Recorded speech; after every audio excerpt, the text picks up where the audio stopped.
కుంభకోణంపై విచారణ జరపాల్సిందేనని బీజేపీ శాసనసభాపక్ష నేత LT Maheshwar Reddy demand చేశారు. రైస్ మిల్లర్లు 22,000 కోట్ల బకాయి పెడితే ఎందుకు చర్యలు తీసుకోలేదని కాంగ్రెస్ ప్రభుత్వాన్ని ప్రశ్నించారు. డిఫాల్ట్ ఉన్న రైస్ మిల్లర్ల పేర్లు మీరు బయట పెట్టగలరా అని ప్రశ్నించారు. బీజేపీ రాష్ట్ర అధ్యక్షుడు కిషన్ రెడ్డి ఆదేశాల మేరకే సీఎంను కలిసి ధాన్యం కుంభకోణంపై వినతి పత్రం ఇచ్చామని తెలిపారు. తాను లేవనెత్తిన ప్రశ్నలన్నిటికీ మంత్రి ఉత్తమ్ కుమార్ రెడ్డి బదులివ్వాల్సిందేనని మహేశ్వర్ రెడ్డి డిమాండ్ చేశారు.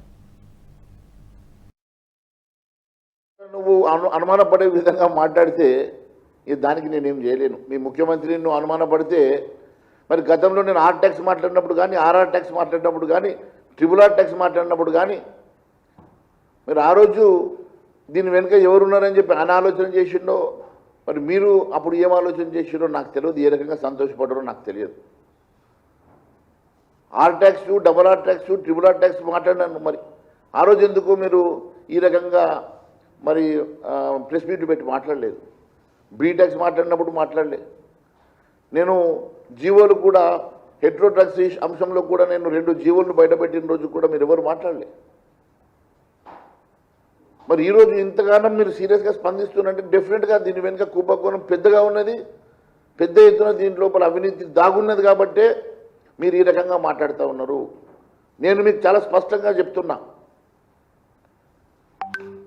ఈ రాష్ట్రంలో మీరే ఒకవైపు చెప్తా ఉన్నారు దీంట్లో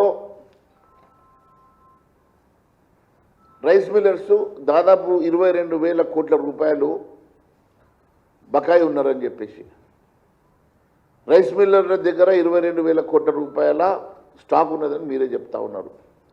మరి కొన్ని వేల కోట్ల రూపాయలు నష్టాలు ఉన్నదని మీరే చెప్తా ఉన్నారు.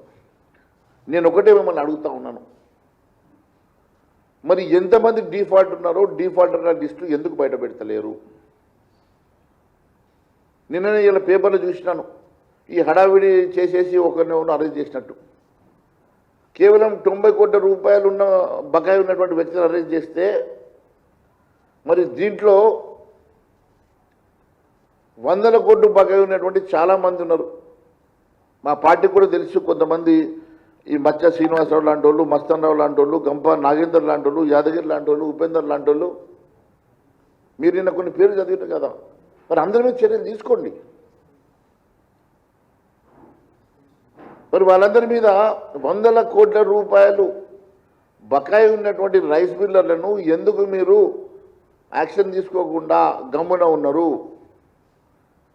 కేవలం 42 మంది మీద పెట్టా, 43 మంది మీద క్రిమినల్ కేసు పెట్టినాను. 43 మంది కాదు, కొన్ని వేల కోట్ల రూపాయల ప్రజాధనం ఇన్వాల్వ్ అయి ఉన్నప్పుడు మరి కొన్ని వేల కోట్ల రూపాయల ప్రజాధనం రికవరీ కానప్పుడు చట్టపరమైనటువంటి చర్యలు ఎంతమంది మీద తీసుకున్నారు, ఎంతమంది డిఫాల్ట్ ఉన్నారు, డిఫాల్ట్ ఉన్న వాళ్ళ పేర్లు మీరు ఏమన్నా బయట పెడతారా?